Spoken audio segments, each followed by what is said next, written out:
जय हिंद। आइए next topic पर चलते हैं।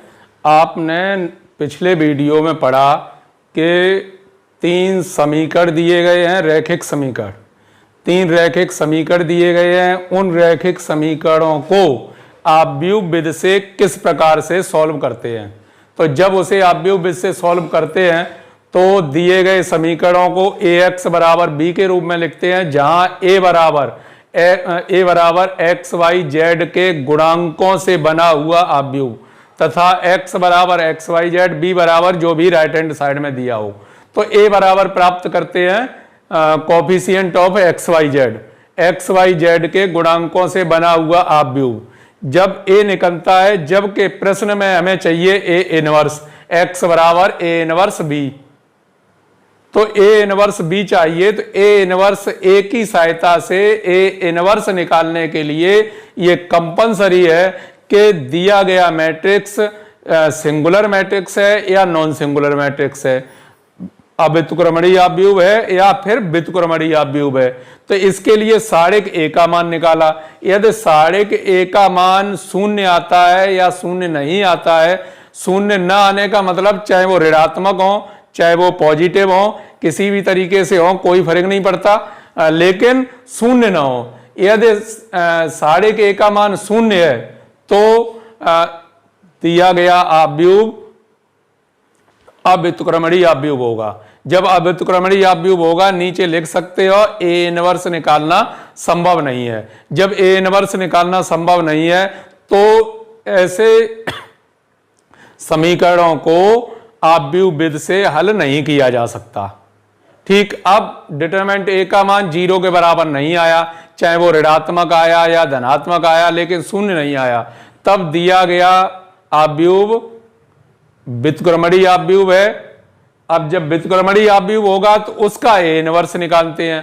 तो a इनवर्स यहां मेन था, a इनवर्स मेन था। पूरे प्रश्न में देखा होगा आपने, a इनवर्स पर ही डिपेंड है। केवल लास्ट में जरूर 2 आव्यूहों का आपस में गुणा करना है, गुणा करके एक्स वाई जेड की वैल्यू प्राप्त होती है।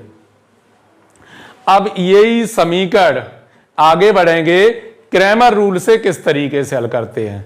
क्रैमर रूल से, तो क्रैमर रूल में आप दिमाग में एक अच्छी तरीके से बिठा लें, वहां आव्यूह विधि से हल कर रहे थे। क्रैमर रूल केवल साड़िक विधि से है। क्रैमर रूल में कहीं भी आव्यूह चिन्ह का इस्तेमाल नहीं किया जाता, यानी क्रैमर रूल को साड़िक विधि से निकाला जाता है। जहां भी लगाएंगे साड़िक के नियम लगाएंगे, साड़िक के चिन्ह लगाएंगे, साड़िक के गुणों का इस्तेमाल करके उसे सॉल्व करेंगे, लेकिन कुल मिला के चिन्ह किसके होंगे? साड़िक के चिन्ह होंगे। जबकि पिछले जो कर रहे थे वो किसके? आव्यूह विधि से हल कर रहे थे। तो आव्यूह विधि से वहां कहीं तो आव्यूह का निशान लगाना है, कहीं साड़िक का निशान लगाना है। साड़िक को स्वयं ही चेक करते हैं कि साड़िक a का मान सबसे पहले निकालते हैं कि 0 आएगा नहीं आएगा, इस पर डिपेंड करता है a इनवर्स निकलेगा कि नहीं निकलेगा। उसके बाद जब सहखंडज निकालते हैं तो वहां सभी उपसाड़िकों का इस्तेमाल करते हैं, साड़िक के चिन्ह आते हैं।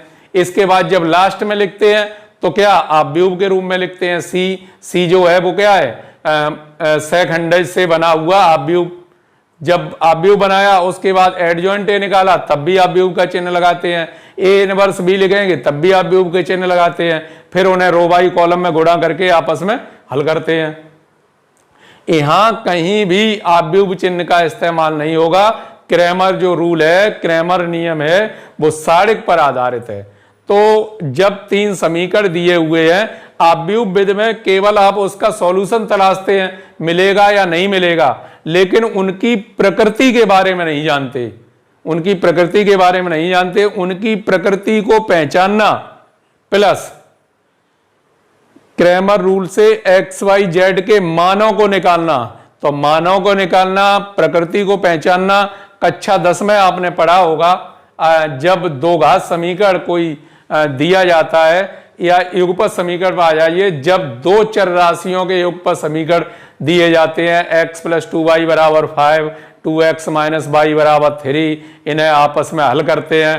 तो एक युगपत समीकरण में थे a1x + b1y बराबर c1 बराबर 0, a2x + b2y + c2 बराबर 0, यहां से a1 a2 b1 b2 c1 c2 के मान निकाले। उसके बाद फर्स्ट पार्ट, यदि a1 बटे a2 का मान b1 बटे b2 के बराबर नहीं है तो दिए गए समीकरण निकाय का एक अद्वितीय हल होगा। यदि a1 बटे a2 बराबर b1 बटे b2 बराबर नहीं है c1 बटे c2 के, तो दिए गए समीकरण निकाय का कोई हल नहीं होगा।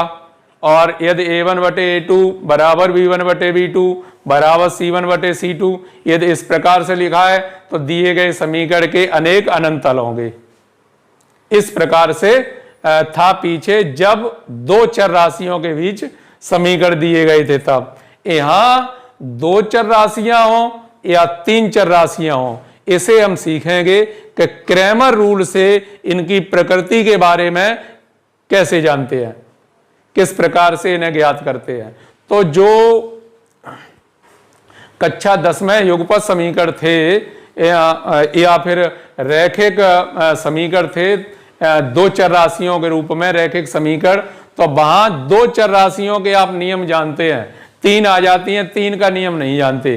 क्रैमर रूल से आप दो चर राशियों के बारे में भी सीखेंगे, तीन चर राशियों के बारे में सीखेंगे, प्लस उनमें से एक्स वाई जेड का मान निकालना भी सीखेंगे। तो आइए सबसे पहले पॉइंट देख लेते हैं। क्या है पॉइंट? रैखिक समीकरण निकाय के संगत होने का प्रतिबंध, यानी वो संगत है या असंगत है। ऐसा वहां भी था, संगत है या असंगत है। तो संगत और असंगत किस पर? फर्स्ट और थर्ड जो रूल लगता है वो तो संगत के लिए होता है, और जो सेकंड रूल है वो किसके लिए है? असंगत के लिए। हाई स्कूल में भी दिए गए हैं। तो यहां जब इंटरमीडिएट में आएंगे तब क्या है? संगत असंगत के लिए। संगत के लिए यदि समीकरण निकाय का एक अद्वितीय हल है या समीकरण निकाय के अनेक अनंत हल हैं तो समीकरण निकाय संगत होगा। और जब समीकरण निकाय का कोई हल नहीं है, ऐसी कंडीशन में समीकरण निकाय असंगत होगा। जब कोई हल नहीं होगा तो असंगत होगा, और एक हल होगा या उसके अनंत हल होंगे, ऐसी कंडीशन में वो संगत होंगे। तो आइए पढ़ लेते हैं, इनके पॉइंटों को देख लेते हैं। चलिए, पॉइंट नंबर 1, रैखिक समीकरण के निकाय का अद्वितीय हल हो सकता है या अनेक अनंत हल हो सकते हैं, जैसा कि हमने आपसे कहा।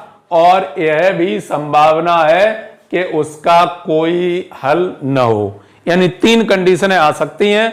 समीकरण निकाय का एक अद्वितीय हल हो सकता है, या समीकरण निकाय के अनेक अनंत हल हो सकते हैं, या समीकरण निकाय का कोई हल नहीं होगा। सेकंड पार्ट, यदि समीकरण निकाय संगत तब कहलाता है, समीकरण निकाय संगत तब कहलाता है जबकि उसके एक या अनंत हल हों। इसके बारे में भी हमने आपको बता दिया। समीकरण निकाय संगत कब होगा? जब दिए गए समीकरण का एक अद्वितीय हल हो या उसके अनेक अनंत हल हों, तो ऐसी कंडीशन में क्या है? समीकरण निकाय संगत होगा। और असंगत तब कहलाता है जब उसका कोई हल न हो, और जब असंगत होगा तो उसका कोई हल नहीं होगा। आगे पॉइंट देखते हैं। क्रैमर के नियम द्वारा रैखिक समीकरणों को हल करना। क्रैमर के नियम द्वारा समीकरणों को हल करना और उनकी प्रकृति को पहचानना। कैसे उनकी प्रकृति को पहचानेंगे?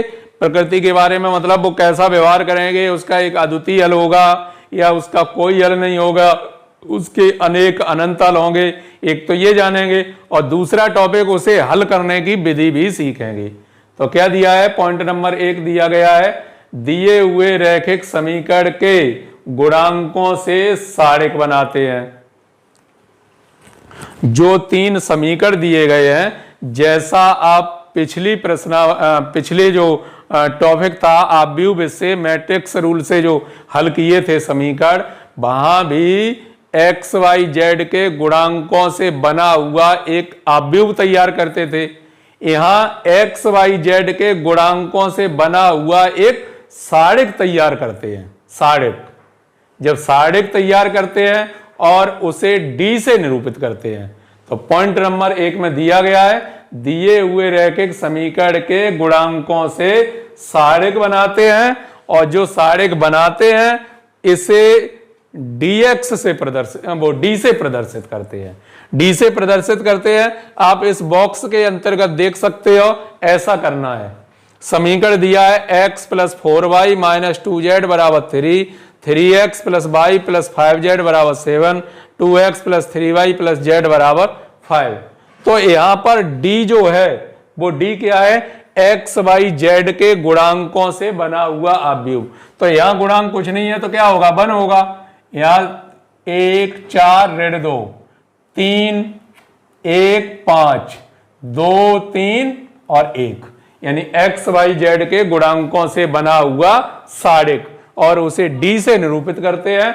तो d का मान आपको ये प्राप्त हो गया। इसके बाद सेकंड टॉपिक, गुणांक सारिक के प्रथम स्तंभ के स्थान पर, गुणांक सारिक के प्रथम स्तंभ के स्थान पर अचर पदों को लिखते हैं, इसे dx से लिखते हैं या dx से प्रदर्शित करते हैं। तो आप देखेंगे जो d बना हुआ है d, इसमें प्रथम स्तंभ कौन सा है, 1 3 2, 1 3 2। तो ये आपके समझ में आ गया होगा। एक्स वाई जेड के गुणांकों से बना हुआ अवयव, एक्स वाई जेड के गुणांकों से बनके जो अवयव तैयार होता है वहां उसे सारिक के रूप में लिख लेते हैं और इसे डी से प्रदर्शित करते हैं, डी से प्रदर्शित करते हैं। फिर पढ़ते हैं पॉइंट नंबर 2, गुणांक सारिक के प्रथम स्तंभ के स्थान पर अचर पदों को लिखते हैं, इसे dx से लिखते हैं या dx से प्रदर्शित करते हैं। तो यहां पर आप देखेंगे, यहां पर क्या है कि जैसे पहले स्तंभ के स्थान पर, पहला स्तंभ तो ये दिया गया है, तो पहले स्तंभ के स्थान पर अचर पदों को लिखते हैं और आप देख रहे होंगे ये कहलाते हैं अचर पद। ये अचर पद राइट हैंड साइड में क्या बना हुआ है, राइट हैंड साइड में 3 7 5, तो 3 7 5। अब जो 3 7 5 है वो पहला स्तंभ यहां से तो गायब हो जाएगा, 1 3 2 तो गायब हो जाएंगे और इसकी जगह पर क्या आ जाएंगे, ये अचर आ जाएंगे 3 7 5। हो गया होगा क्लियर। दूसरे पॉइंट के अंतर्गत ऐसा लिखा है, गुणांक सारिक के प्रथम स्तंभ के स्थान पर अचर पदों को लिखते हैं, इसे dx से प्रदर्शित करते हैं। तो जो d बराबर बना हुआ है, d बराबर जो आपने सारिक बनाया है, उस d बराबर सारिक जो बनाया उसके प्रथम स्तंभ के जितने भी एलिमेंट हैं उन्हें हटा दिया और उनकी जगह पर ये अचर 3 7 5, तो यहां पर लिख दिए 3 7 5। अब जो बनके तैयार हुआ उसे dx से निरूपित करते हैं, जो बनके तैयार हुआ उसे dx से निरूपित करते हैं। इसी प्रकार पॉइंट नंबर 3, गुणांक सारिक के दूसरे स्तंभ के स्थान पर अचर पदों को लिखते हैं, इसे dy से दर्शाते हैं। अब क्या करेंगे इस पॉइंट के अंतर्गत, दूसरे स्तंभ पे जो एलिमेंट लिखे हुए हैं वो बिल्कुल हटा देंगे या गायब कर दिए आपने। 4 1 3 ये तो गायब हो गए और इनकी जगह पर 3 7 5 ये अब इनकी जगह पर आ गए। जब दूसरे स्तंभ के स्थान पर आ गए अचर तो इसे dy द्वारा प्रदर्शित करते हैं। अगला पॉइंट, गुणांक सारिक के तीसरे स्तंभ के स्थान पर अचर पदों को लिखते हैं, इसे dz से प्रदर्शित करते हैं। अब क्या पॉइंट कह रहा है कि इसी d के तीसरे स्तंभ के तत्वों को हटा दिया गया, तीसरे स्तंभ के अवयवों को हटा दिया गया, समाप्त कर दिया गया और इसकी जगह पर अचर 3 7 5 ये लिख दिए। ये लिखने के बाद जो सारिक बनके तैयार हुआ उसे dz से प्रदर्शित करते हैं। आ गया होगा समझ में कि x y z के गुणांकों से बना हुआ अवयव जो है वो क्या है, d।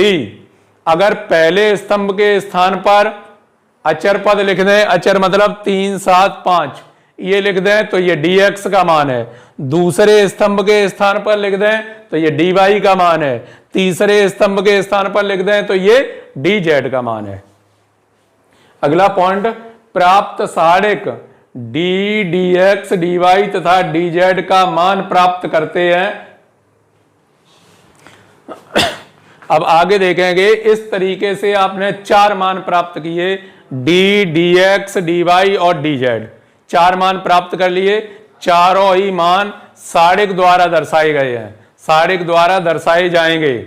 आप ये भी समझते हैं, क्योंकि पहले ही कह दिया क्रैमर नियम केवल सारणिक के गुणों पर आधारित है, सारणिक के माध्यम से बना हुआ है, सारणिक के गुण नियम लगा के ही इसे हमें हल करना है।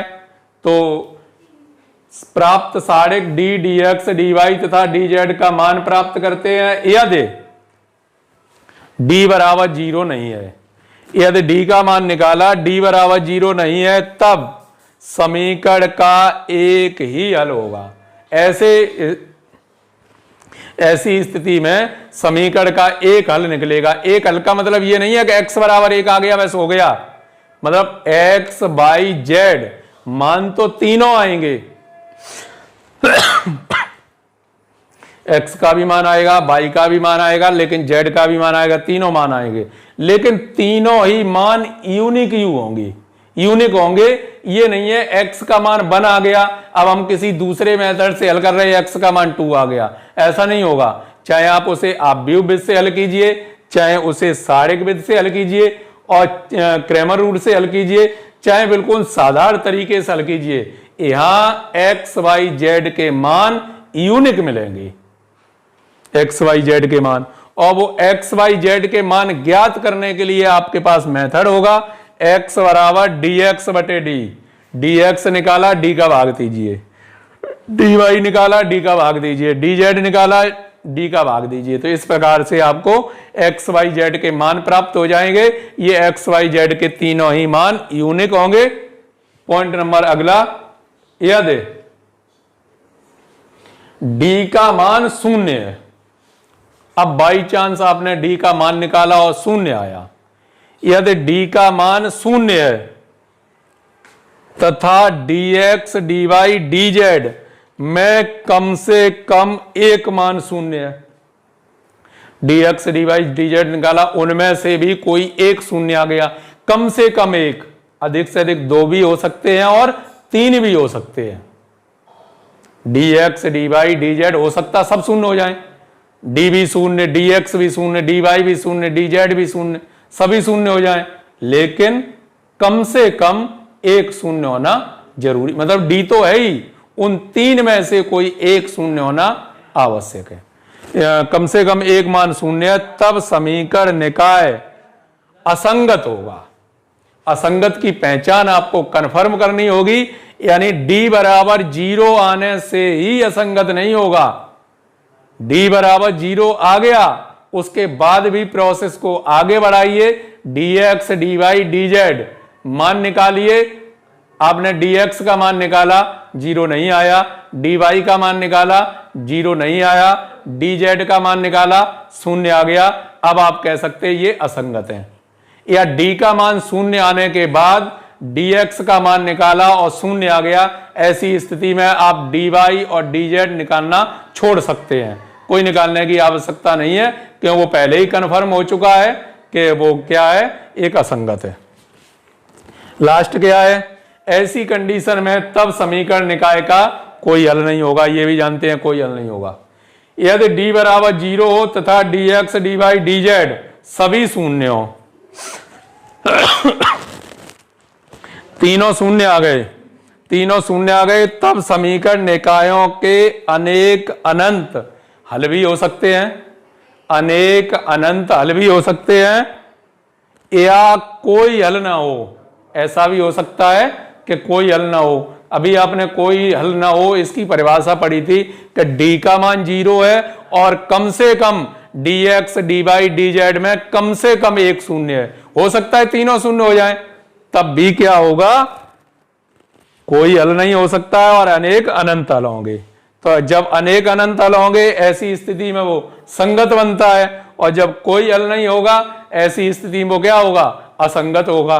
तो आइए देख लेते हैं, इस प्रकार से चेक करके पॉइंट तो आपके समझ में आ गए होंगे, पॉइंट आ गए होंगे। इन पॉइंटों को बार बार दोहराइए, क्यों, दो का रूल जानते हैं, जब दो चर राशियों के रूप में समीकरण दिया गया है रैखिक, तो वो आपने कक्षा 10 में सॉल्व किए हैं। यहाँ दो वाले हैं और तीन वाले भी हैं, तो दो वाले किस तरीके से करते हैं, तीन वालों को किस तरीके से करते हैं, इसके बारे में जानेंगे।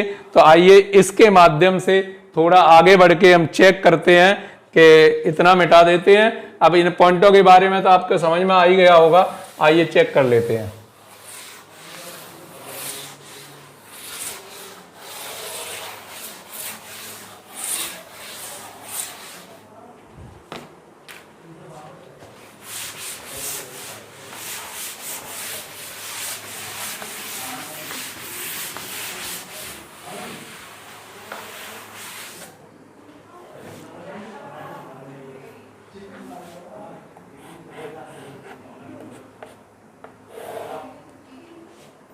वन 4 - 2 3 1 5 2 3 1। तो सबसे पहले साढ़े के का मान चेक करेंगे, साढ़े के का मान चेक करेंगे। तो इस वन के लिए क्या क्या, ये चार बचेंगे, 1 5 3 1 1 5 3 1, -4 दूसरे के लिए चिन्ह माइनस चलता है, 3 5 2 1 3 5 2 1, और तीसरे के लिए चिन्ह प्लस होता है लेकिन माइनस पहले से लगा है, 3 1 2 3 3 1 2 3। तो यहां से 1 ऋण 15 ऋण 4 3 ऋण 10 माइनस के 2 9 ऋण 2 1 माइनस के 14 4 माइनस के 7 माइनस 2 और 7। तो यहाँ तो आ गए माइनस के 14 प्लस के 28 माइनस के 14। तो क्या मान आ गया, 0। डी बराबर 0 आ गया, डी बराबर 0। इन समीकरणों से जो इनके एक्स वाई जेड के गुणांकों से बना हुआ अवयव है उसे डी बराबर लिखते हैं। और जब डी के साढ़िक का मान निकाला तो डी का मान क्या आया, 0 आया। अब 0 के लिए लास्ट में पॉइंट लिखा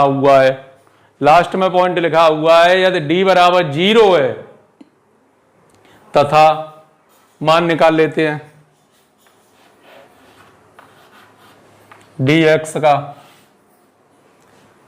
इसके स्थान पर तो क्या आ जाएगा, 3 7 5, बाकी वही रहेंगे 4 1 3 -2 5 और 1। इसे सॉल्व करेंगे तो 3 1 5 3 1 -4 7 5 5 1 -2 7 1 5 3।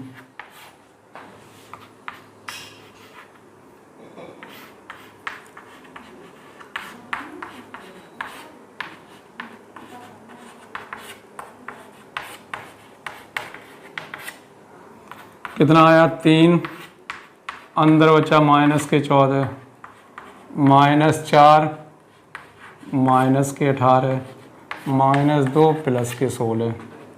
तो 14 3 42 माइनस के 72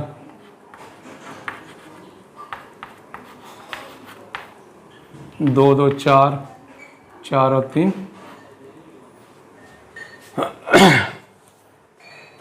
चेक कर लीजिए कोई मिस्टेक तो नहीं हो गई कहीं, एक बार चेक करना। 3 7 5 4 1 3 ऋण 2 5 1, 3 के लिए 1 5 3 1, ऋण 4 के लिए 7 5 5 1 और ऋण 2 के लिए 7 1 5 3। तो क्या आया 1 ऋण 15, ठीक, 7 ऋण 25, ठीक, 21 ऋण 5, ठीक है, 3 माइनस के बचे 14, 4 या 25 में 7 माइनस के 18, 2 अंदर कितने बचे 16, तो ये कितने हो गए 14 3 42, 18 चौक 72, ये कितना आया 32, 32 और 42 74, कितना आ गया dx का मान -2, dx का मान आ गया। इसी प्रकार से और भी मान निकालिए dy और dz।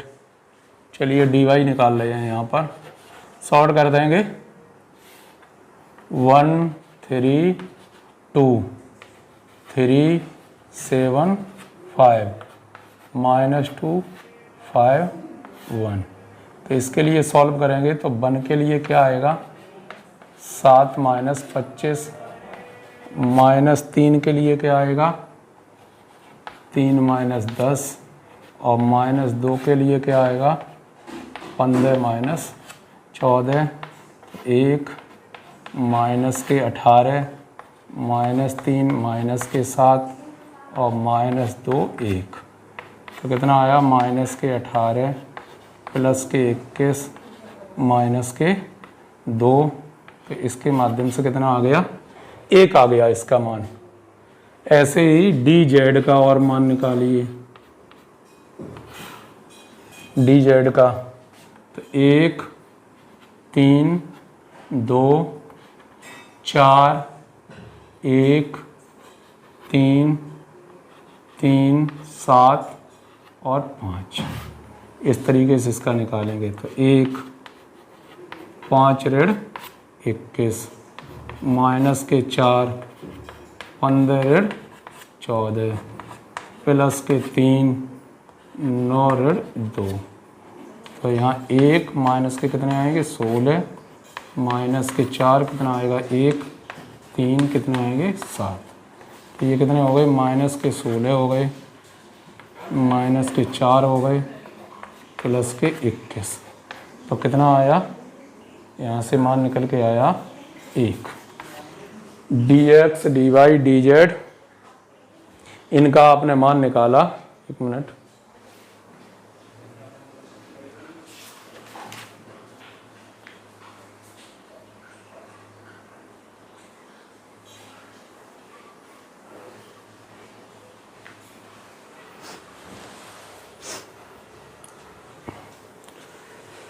dx dy dz सभी के आपने मान निकाल लिए।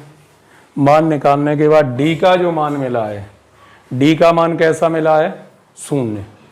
जब d का मान 0 है तो दिया गया समीकरण कैसा होगा संगत नहीं होगा। संगत कब होता है, रैखिक समीकरण निकाय का एक अद्वितीय हल होगा या अनेक अनंत हल होंगे, और यह भी संभावना है कि कोई भी हल ना हो। समीकरण का निकाय संगत तब कहलाता है जबकि उसके एक या अनंत हल हों, और असंगत तब कहलाता है जबकि उसका कोई हल ना हो। तो आपने नीचे देखा था, यहाँ पॉइंट पढ़ा था, यदि d बराबर 0 तो समीकरण निकाय कैसा संगत नहीं होगा। संगत नहीं होगा जब d का ही मान 0 आ गया, और d का लगेगा यहाँ पर भाग। आप देख रहे हैं जब x y z का मान निकालेंगे तो d का भाग लगेगा। जब d का भाग लगेगा तो कैसा संगत नहीं होगा। जब संगत नहीं होगा तो इसका कोई हल नहीं होगा, कोई हल। अब जैसे मान निकालें, मान आपने निकाला x का, तो x बराबर क्या है dx बटे d, और dx का मान तो प्राप्त कर लिया आपने -2, लेकिन नीचे क्या आएगा 0। जब 0 आया तो ये कंडीशन कैसी बन गई अपरिभाषित। इसी प्रकार y बराबर निकालेंगे dy बटे d, dy का मान कितना है 1 बटे में 0, तो ये भी क्या आएगा अनंत आएगा। इसी प्रकार z का मान निकालेंगे तो dz बटे में d 1 बटे 0, ये भी कैसा आएगा अनंत आएगा। तो कंडीशन किसकी इनफाइनाइट कंडीशन बन गई, यानी समीकरण जो निकाय होगा वो कैसा होगा, संगत नहीं होगा, संगत नहीं होगा, और इसका कोई भी हल नहीं होगा, कोई भी हल नहीं होगा। समझ में आ गया होगा सभी लोगों के। एक्स वाई जेड का मान किससे निकालना है, क्रैमर विधि से निकालना है। तो क्रैमर विधि कठिन नहीं है, क्रैमर विधि काफी सरल है। केवल आपको सारिक का मान निकालना आता हो, 3/3, 2/2, जो भी सारिक दिया गया है उस सारिक का मान आपको अच्छे से निकालना आना चाहिए, और आप उसके माध्यम से डी, dx, dy और dz का मान प्राप्त कर सकते हैं। आपको बताया गया, पहले जब d बराबर लिखते हैं तो coefficient of X Y Z के गुणांकों से बना हुआ आव्यूह, वो सॉरी सारिक, एक्स वाई जेड के गुणांकों से बना हुआ सारिक। और जब dx का मान निकालते हैं तो d के प्रथम स्तंभ के स्थान पर अचर आ जाते हैं। अचर यानी समीकरण के जो राइट हैंड साइड में लिखे हुए हैं उन अचर, अगर कुछ नहीं लिखा तो 0 लिख दीजिए, उसमें क्या दिक्कत है। अगर कोई है नहीं तो उसके स्थान पर क्या हम 0 लिख सकते हैं। और जब dy का मान निकालते हैं तो दूसरे स्तंभ के स्थान पर अचर पद लिखते हैं, अचर जो भी हैं राइट हैंड साइड में। और जब राइट हैंड बाई चांस इधर अगर लिखा है तो उधर ले जाइए, माइनस का हो जाएगा, इसमें भी कोई दिक्कत नहीं आनी चाहिए। और जब dz का मान निकालते हैं तो dz का मान निकालते टाइम तीसरे स्तंभ के स्थान पर अचर पद लिखते हैं। इस प्रकार से d, dx, dy और dz मान प्राप्त हो जाते हैं। सभी के मान अलग अलग ज्ञात कर लिए। यदि d का मान शून्य नहीं है, d का मान शून्य नहीं है, तो ऐसी स्थिति में आप एक्स वाई जेड ज्ञात करेंगे, उसका एक अद्वितीय हल होगा। अनंत हल भी हो सकते हैं। और जब d का मान शून्य है, जब d का मान शून्य है बटे में शून्य आएगा, और जब बटे में शून्य आएगा 1/0 या 2/0, 3/0, कुछ भी हो, सब क्या है, शून्य का किसी भी संख्या में जब भाग दिया जाता है तो क्या आता है, अपरिभाषित अनंत। तो इस प्रकार से यहाँ क्रैमर रूल बहुत ही उपयोगी है। उपयोगी क्यों है, ये रैखिक समीकरणों की प्रकृति के बारे में भी बताता है और उसका सॉल्यूशन भी देता है। प्रकृति के बारे में भी बताता है और उसका सॉल्यूशन भी देता है, दोनों काम करता है। ठीक है, अब मिलेंगे फिर नेक्स्ट वीडियो में अगली एक्सरसाइज के साथ। ये तो थे आपके लिए क्या एग्जाम्पल थे, आव्यूह से रिलेटेड दिए गए समीकरणों को आव्यूह बेस से हल करने के हमने आपको तरीके बताए। उसके बाद क्रैमर विधि से उसकी प्रकृति तथा उसका सॉल्यूशन के बारे में बताया। अब नेक्स्ट वीडियो में देखिएगा एक्सरसाइज। तब तक के लिए जय हिंद।